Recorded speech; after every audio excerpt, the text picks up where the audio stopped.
صحابہ میں گو حضرت علی وغیرہ اس کے خلاف تھے، لیکن وہ روکنے کی کوشش نہیں کرتے تھے۔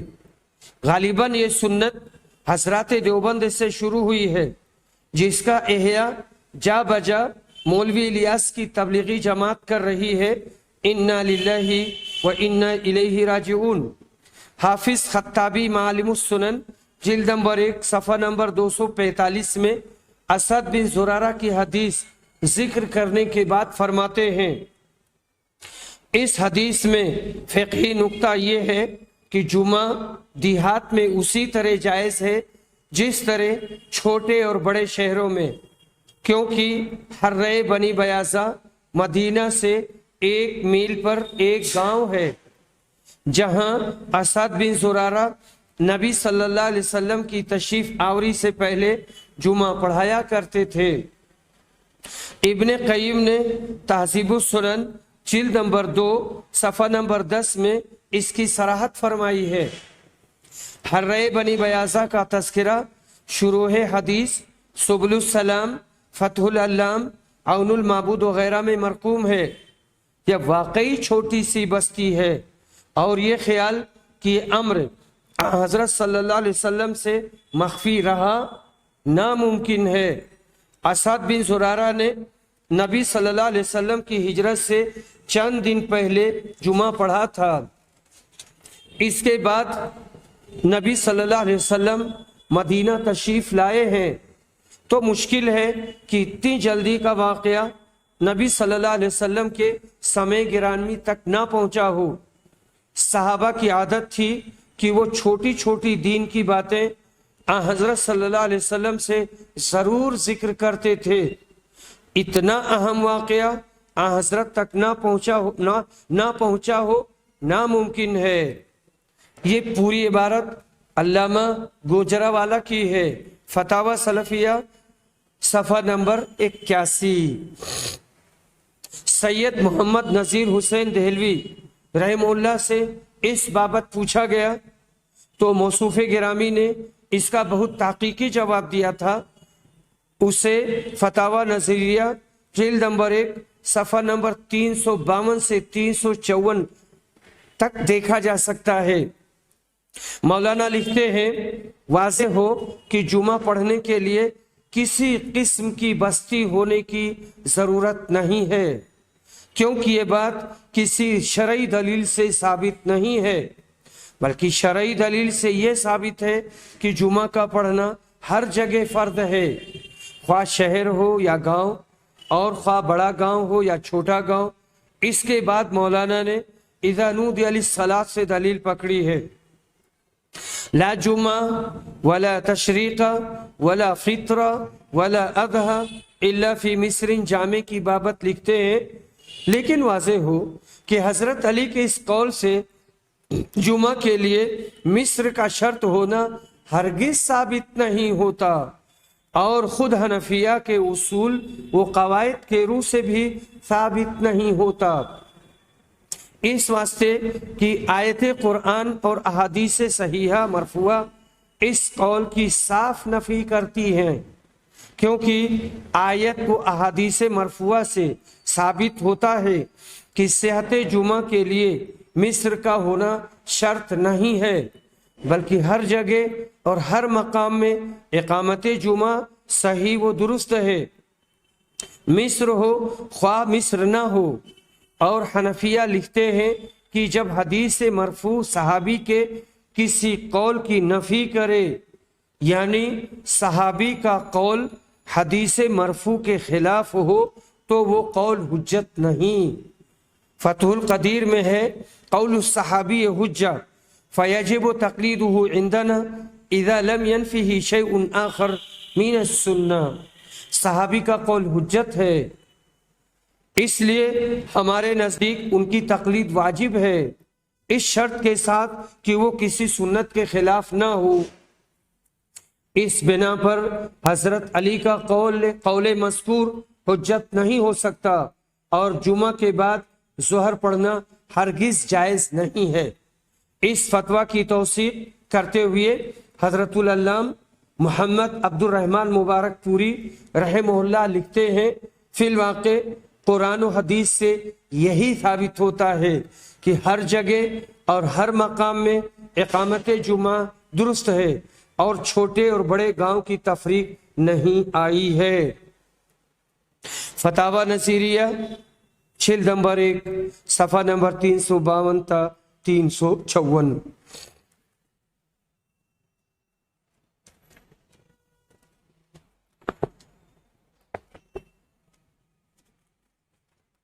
باب هل على من لم يشهد الجمعة غسل من النساء والصبيان وغيرهم؟ وقال ابن عمر انما الغسل على من تجب عليه الجمعة۔ اس مسئلہ کا بیان کہ وہ لوگ جن کو جمعہ میں نہیں آنا ہے، جیسے عورتیں، بچے، اور یہاں قوسین میں دو کا اضافہ ہے، مسافر اور اندھے، ان پر جمعہ کا غسل واجب ہے یا نہیں؟ عبداللہ بن عمر کہتے ہیں جمعہ کا غسل ان پر واجب ہے جن پر جمعہ واجب ہے۔ عبداللہ بن عمر کہتے ہیں کہ میں نے رسول صلی اللہ علیہ وسلم سے سنا ہے، آپ نے کہا تھا کہ جو آدمی تم میں سے جمعہ پڑھنے آئے وہ نہا لیا کرے۔ دوسری روایت ابو سعید خدری کی ہے کہ رسول صلی اللہ علیہ وسلم نے فرمایا جمعہ کا غسل ہر بالغ پر واجب ہے۔ ابو ہریرہ رضی اللہ عنہ کی روایت کہتے ہیں کہ رسول اکرم نے فرمایا ہم دنیا میں آخر میں آئے ہیں پر قیامت میں سب سے آگے ہوں گے، ان کو ہم سے پہلے کتاب دی گئی، ہم کو ان کے بعد دی گئی، اور یہ دن یعنی جمعہ کا دن اس کے بارے میں انہوں نے اختلاف کیا، اللہ نے ہماری رہنمائی کی، تو کل یہودیوں کے لیے ہے اور کل کے بعد نصارہ کے لیے ہے، اس کے بعد چپ ہو گئے۔ کل یہودیوں کے لیے ہے یعنی جمعہ کے بعد جو دوسرا دن ہوگا وہ سنیچر ہوگا، سنیچر کی تعظیم یہودی کرتے ہیں، اور اس کے بعد میں اتوار کی تعظیم نصرانی کرتے ہیں۔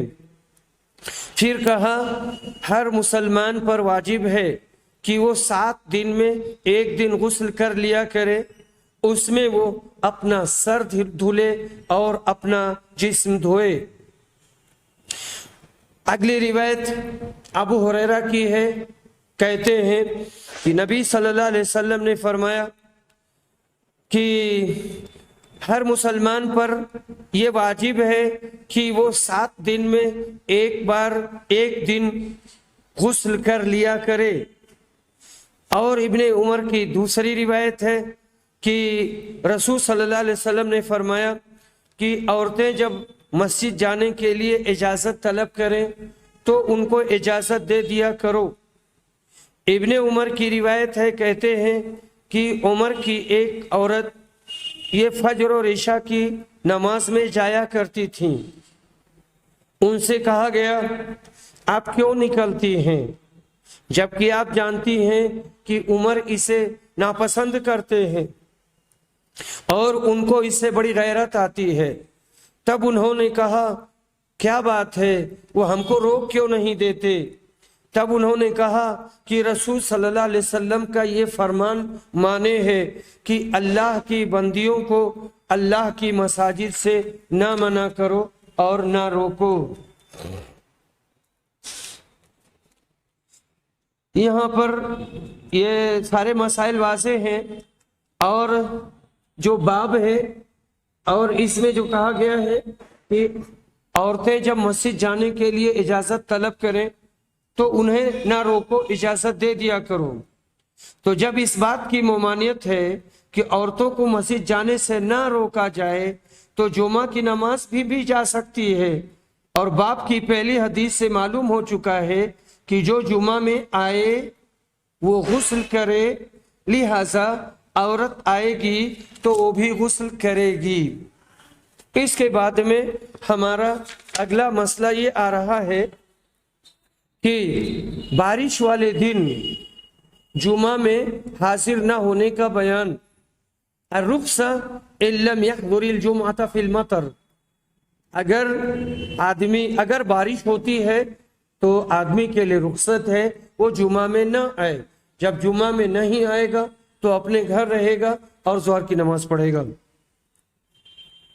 ابن عباس نے ایک بارش والے دن اپنے مؤذن سے کہا کہ جب تم اشہد ان محمد رسول اللہ پر آؤ تو اس کے بعد حی علی الصلاۃ نہ کہنا، بلکہ یہ کہنا صلو فی بیوتکم، لوگو تم اپنے گھروں میں نماز پڑھ لو۔ ان کے مؤذن نے اس پر عمل کیا اور ایسے ہی کیا۔ لوگوں نے جب سنا تو ان کو حیرانی ہوئی اور تعجب ہوا، تب انہوں نے کہا کہ اسے انہوں نے کیا ہے جو ہم سے بہتر ہے، جمعہ واجب ہے، اور میں اس بات کو ناپسند کرتا ہوں کہ تم لوگوں کو حرج میں ڈالوں، تنگی میں ڈالوں، اور آپ لوگ مٹی کیچڑ اور پھسلن میں چل کر کے آئیں۔ اس حدیث سے معلوم ہوتا ہے کہ بارش کی وجہ سے جمعہ چھوڑنا جائز ہے، بارش چاہے کم ہو یا زیادہ۔ لیکن شافعیہ اور حنابلہ قلیل اور کثیر کے درمیان فرق کرتے ہیں، یعنی اس کا مطلب یہ ہوگا کثیر ہے تو نہیں آئیں گے، قلیل ہے تو پھر آئیں گے۔ امام مالک کہتے ہیں کہ بارش کی وجہ سے جمعہ چھوڑنا جائز نہیں ہے۔ بظاہر ایسے معلوم ہوتا ہے کہ ترک جمعہ کا سبب کیچڑ اور پھسلن ہے، لہذا اگر بارش ہو چکی ہو لیکن کیچڑ کی کثرت ہو تو بھی ترک جمعہ جائز ہے۔ ان الجمعۃ عزم، عبداللہ بن عباس کے کہنے کا مطلب یہ ہوگا کہ میں جانتا ہوں کہ جمعہ واجب ہے، لیکن تمہاری بھلائی کے لیے رخصت دے رہا ہوں اور اس پر عمل کر رہا ہوں۔ اگر میں مؤذن کو حی علی الصلاۃ کہنے دوں تو جو سنے گا اس کو بارش اور کیچڑ میں آنا پڑے گا اور اس کو تکلیف ہوگی، اور میں نے صلو فی بیوتکم، لوگوں اپنے گھروں میں نماز پڑھ لو کہنے کا حکم اس لیے دیا کہ تم کو معلوم ہو جائے کہ بارش بھی ان آثار میں سے ایک عذر ہے جس سے عزیمت رخصت میں بدل جاتی ہے۔ اس کے بعد میں ہمارا اگلا مسئلہ یہ آ رہا ہے، کتنی دور سے آدمی جمعہ پڑھنے کے لیے آئے اور جمعہ کس پر واجب ہے۔ من این توت الجمعہ وعلی من تجب، کتنی دور سے جمعہ کے لیے آدمی آئے اور کس پر واجب ہے۔ اللہ نے فرمایا ہے جمعہ کے دن جب نماز کے لیے اذان دی جائے تو اللہ کی یاد کے لیے جاؤ۔ عطا کہتے ہیں اگر تم کسی جامع بستی میں ہو اور وہاں جمعہ کے دن نماز کے لیے اذان ہو تو تم پر جمعہ میں حاضر ہونا واجب ہے، اذان سنو یا نہ سنو۔ انس رضی اللہ عنہ کبھی اپنے گھر میں جمعہ پڑھتے اور کبھی نہیں پڑھتے، یا نہیں پڑھنے کا مطلب ہے گھر پہ نہیں پڑھتے، کوفہ چلے جاتے وہاں پڑھتے، حالانکہ ان کا مکان زاویہ نام کی جگہ میں تھا جو بصرہ سے 6 میل کے فاصلے پر ہے۔ روایت حضرت عائشہ کی ہے جو نبی صلی اللہ علیہ وسلم کی بیوی ہیں، کہتی ہیں کہ لوگ باری باری جمعہ کے دن اپنے گھروں سے اور عوالی سے آتے تھے، جب وہاں سے چل کے آتے تھے تو غبار میں اٹ جاتے تھے، پسینے میں ڈوبے رہتے تھے، اور اس کی وجہ سے ان کے جسم سے مہک آتی تھی، پسینہ بہتا تھا۔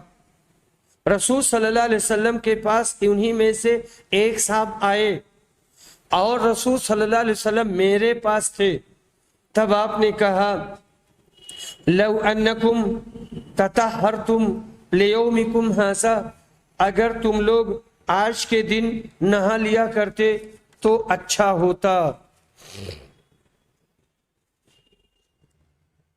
جمعہ کے لیے مصر جامع کی بحث، یعنی مصر جامع تو اس کی بحث کیا ہے، اور یہ کیا یہ حدیث سے ثابت ہے یا نہیں ثابت ہے۔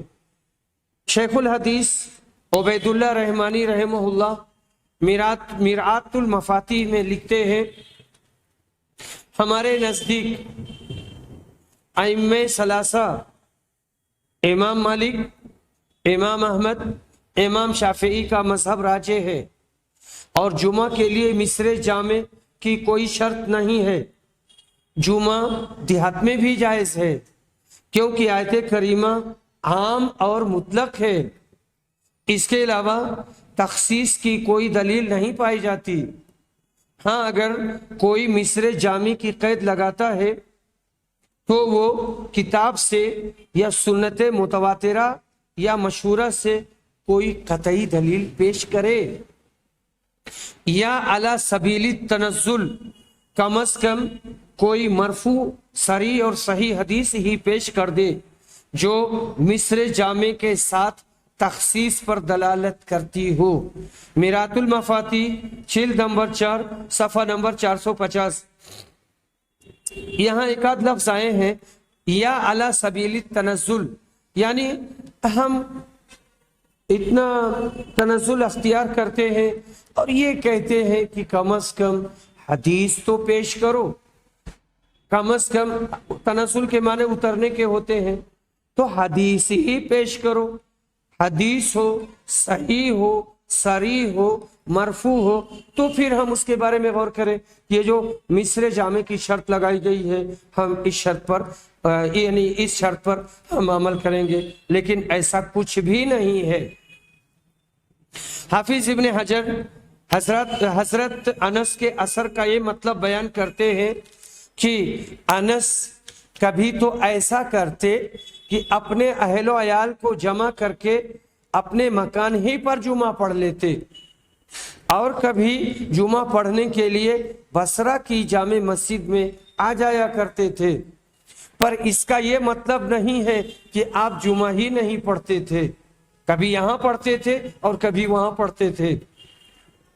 بفرض محال اگر یہ بھی مان لیا جائے کہ کبھی جمعہ پڑھتے ہی نہ تھے، تب بھی دیہات میں جمعہ پڑھنا ثابت ہو رہا ہے، کیونکہ کبھی پڑھتے بھی تھے۔ ہر حال میں یہ اثر احناف کے مسلک کے خلاف ہے۔ علی فرسخین، فرسخین، فرسخ ایک فرسخ 3 میل کا ہوتا ہے، 2 فرسخ 6 میل کے برابر ہوتا ہے۔ مدینہ کے اطراف میں اونچی جگہیں اور پہاڑیاں ہیں، اس لیے ان کو اوالی کہا جاتا ہے۔ ان کا فاصلہ مدینہ سے 3-4 میل سے 8 میل تک ہے، اور ان پہاڑوں پر آبادیاں تھیں، وہاں سے لوگ باری باری جمعہ پڑھنے کے لیے مدینہ آیا کرتے تھے۔ اس حدیث سے یہ استدلال کیا جا سکتا ہے کہ دیہات والوں کے لیے بھی جمعہ جائز ہے، ورنہ وہ لوگ مدینہ کیوں آتے؟ جو لوگ اپنے گھر رہ جاتے تھے وہ جمعہ پڑھتے تھے، جو لوگ اپنی باری پر مدینہ آ جاتے تھے وہ مدینہ میں پڑھتے تھے، اور جو لوگ گھر رہتے تھے وہاں پڑھتے تھے۔ فوائد: اس حدیث سے غسل جمعہ کے حکم کی ابتدا کا پتہ چلتا ہے کہ جمعہ کے غسل کی ابتدا کب سے ہوئی اور اس کا پس منظر کیا ہے۔ غسل جمعہ تنظیف اور صفائی کے لیے ہے، نماز کے لیے نہیں۔ معلم متعلم کے ساتھ نرمی کا سلوک کرے۔ اہل علم اور خیر کی مجلس میں صفائی کا اہتمام ضروری ہے۔ مسلمانوں کو کسی طرح کی تکلیف نہیں دینی چاہیے، کہیں پر بھی ہو، کیسے بھی ہو۔ کسی کو تکلیف نہیں دینا چاہیے۔ حصول علم کے لیے باری لگانا جائز ہے اور یہ طلب علم کے لیے قابل تحسین جذبہ ہے۔ صحابہ کرام رسول کے احکام کی تنفیذ اور فرما برداری میں سبقت کرتے تھے، چاہے تکلیف ہی اٹھانی پڑے۔ باب وقت الجمعہ اذا زالت الشمس، جمعہ کا وقت اس وقت ہے جب سورج ڈھل جائے۔ اسی طرح سے عمر، علی، نعمان بن بشیر اور عمرو بن حریث وغیرہ سے مروی ہے کہ جمعہ کا وقت اس وقت شروع ہو جائے گا جب سورج ڈھل جائے گا۔ یحییٰ بن سعید یہ کہتے ہیں کہ انہوں نے عمرہ سے سوال کیا جمعہ کے دن غسل کے سلسلے میں، تو انہوں نے کہا کہ عائشہ رضی اللہ عنہا نے فرمایا تھا کہ لوگ اپنا کام خود کرتے تھے۔ کان الناس مہانۃ انفسہم، ماہن کی جمع ہے مہانہ، لوگ اپنا کام خود کرتے تھے، اور جب یہ جمعہ پڑھنے کے لیے جاتے تو اپنی اسی ہیئت میں جاتے تھے۔ تب ان سے کہا گیا کہ اگر تم لوگ غسل کر لیتے تو اچھا ہوتا۔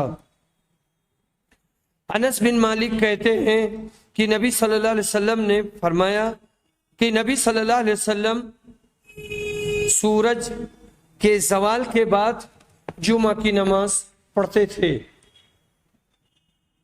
انس کی دوسری روایت ہے کہ ہم لوگ جمعہ کے لیے جلدی کرتے تھے اور جمعہ پڑھنے کے بعد میں ہم قیلولہ کرتے تھے۔ جمعہ کا وقت زوال کے بعد شروع ہو جاتا ہے۔ امام احمد کا کہنا ہے کہ جمعہ کا وقت زوال سے پہلے شروع ہو جاتا ہے۔ بعض حنابلہ نے اس کی یہ دلیل پیش کی ہے کہ جب نبی صلی اللہ علیہ وسلم نے جمعہ کو عید کہا ہے تو صلاۃ عید کے اوقات میں جمعہ کی نماز بھی جائز ہوگی، اور اس کا وقت زوال سے پہلے ہے، یعنی عید کا وقت زوال سے پہلے ہے، اس لیے زوال سے پہلے جمعہ بھی پڑھیں گے۔ اس کا جواب یہ دیا جاتا ہے کہ جمعہ کو عید کہہ دینے سے یہ لازم نہیں آتا کہ عید کے تمام احکامات بھی جمعہ کے لیے نافذ ہوں گے۔ راہو سے بھی مناسبت سمجھی جا رہی ہے، کیونکہ زوال کے بعد جانے کو رواح کہتے ہیں۔ راح یروح رواحن، اسی سے ہے راہو۔ معلوم ہوا کہ جمعہ کا وقت زوال کے بعد ہے۔ کان الناس مہانۃ انفسہم، مہنہ ماہن کی جمع ہے، ماہن لوگ اپنا کام خود کرتے تھے، اپنے خادم خود تھے۔ جیسے ماہن جو ہے نا، اس کی جمع مہانہ، کاتب کتبہ، فاسق فسقہ، کافر کفرہ، اس طرح سے یہ جمع آتی ہے۔ مہنہ بھی کہا گیا ہے، ایسی صورت میں اس کا معنی ہوگا زوی مہنہ، یا لوگ کام کاج والے تھے۔ زوی مہنہ، لوگ کام کاج والے تھے۔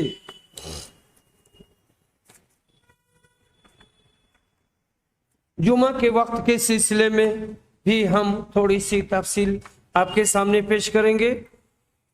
جمعہ کا وقت ان انس بن مالک رضی اللہ عنہ ان النبی صلی اللہ علیہ وسلم كان يصلي الجمعة حين تميل الشمس۔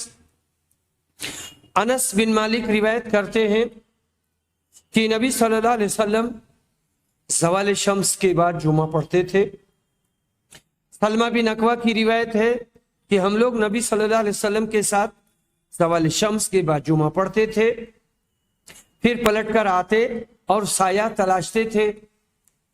المہذب کی شرح المجموع میں علامہ نووی لکھتے ہیں سلف اور خلف کے یہاں یہی معروف ہے کہ یہ لوگ زوال کے بعد جمعہ پڑھتے تھے۔ امام شافعی کہتے ہیں نبی صلی اللہ علیہ وسلم، ابو بکر، عمر، عثمان اور ان کے بعد ائمہ نے ہر جمعہ کی نماز زوال کے بعد پڑھی ہے۔ المجموع شرح المہذب نووی جلد نمبر 4 صفحہ نمبر 380، یہ مجموع شیرازی کی ہے اور اس کی شرح علامہ نووی نے کی ہے۔ علامہ نووی کی کتاب وہی المجموع ہے۔ علماء کی ایک جماعت اس بات کی طرف گئی ہے کہ زوال سے پہلے جمعہ کی نماز ہو جائے گی۔ امام احمد سے مروی ہے کہ اگر زوال سے پہلے جمعہ کی نماز پڑھ لی جائے تو جمعہ کی نماز ہو جائے گی۔ یہاں ایک تھوڑی سی چوک ہو گئی۔ مہذب شیرازی کی کتاب کا نام ہے مہذب اور علامہ نووی نے جو شرح کی ہے اس کا نام ہے المجموع۔ علماء کی ایک جماعت اس بات کی طرف گئی ہے کہ زوال سے پہلے جمعہ کی نماز ہو جائے گی۔ امام احمد سے مروی ہے کہ اگر زوال سے پہلے جمعہ کی نماز پڑھ لی جائے تو جمعہ کی نماز ہو جائے گی۔ فتح الباری جلد نمبر 2 صفحہ نمبر 387۔ خیراقی کا کہنا ہے کہ چھٹی گھڑی میں جمعہ پڑھ سکتے ہیں۔ المغنی جلد نمبر 2 صفحہ نمبر 356۔ ابن قدامہ حنبلی بھی اسی بات کی طرف گئے ہیں کہ قبل الزوال پڑھ سکتے ہیں۔ انہوں نے اپنی شہرہ آفاق کتاب المغنی میں ان احادیث و آثار کو اکٹھا کیا ہے جو قبل الزوال جمعہ کی صحت پر دلالت کرتی ہیں۔ لمبی بحث کے بعد لکھتے ہیں ہمارے مد مقابل کی حدیثیں اس بات پر روشنی ڈالتی ہیں کہ نبی صلی اللہ علیہ وسلم نے بعد الزوال ہی جمعہ کی نماز پڑھی ہے اور اس کے جواز میں کسی کا اختلاف نہیں اور یہی اولا و افضل ہے، اور ہماری حدیثیں قبل الزوال پر دلالت کرتی ہیں۔ المغنی جلد نمبر 2 صفحہ نمبر 357۔ المجموع میں علامہ نووی کا رجحان اس بات کی طرف ہے کہ جمعہ کا وقت زوال کے بعد ہی ہے۔ انہوں نے ان احادیث و آثار کا تفصیلی جواب دیا ہے جن سے بظاہر یہ معلوم ہوتا ہے کہ قبل الزوال جمعہ جائز ہے۔ کہتے ہیں جو حدیثیں بظاہر قبل الزوال پر دلالت کرتی ہیں ان کو بعد الزوال ہی پر محمول کیا جائے گا۔